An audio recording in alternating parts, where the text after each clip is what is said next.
We're working on the canning shelf doors. Now in this case we can't put in a diagonal piece here because the actual shelves come right out to the door place. So we're clamping it in. This one was a little wide, so I've clamped it in.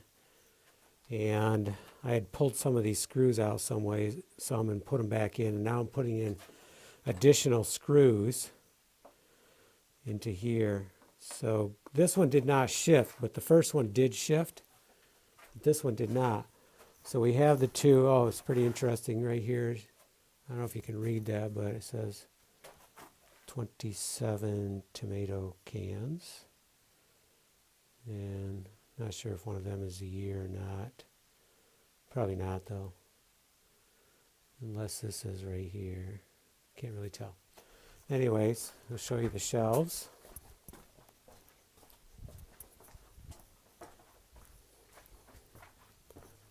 Back here in the back room next to the root cellar, we have these nice canning shelves. So we already did these two doors and they latch and look pretty good.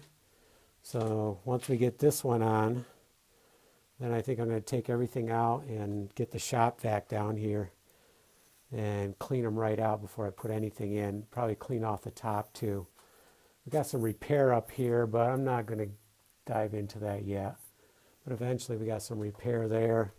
And then over in the root cellar we have some repair. But then we got some concrete work on the floor here where our jacks went into it. But right now we're getting these shelves back on so then I can start utilizing them.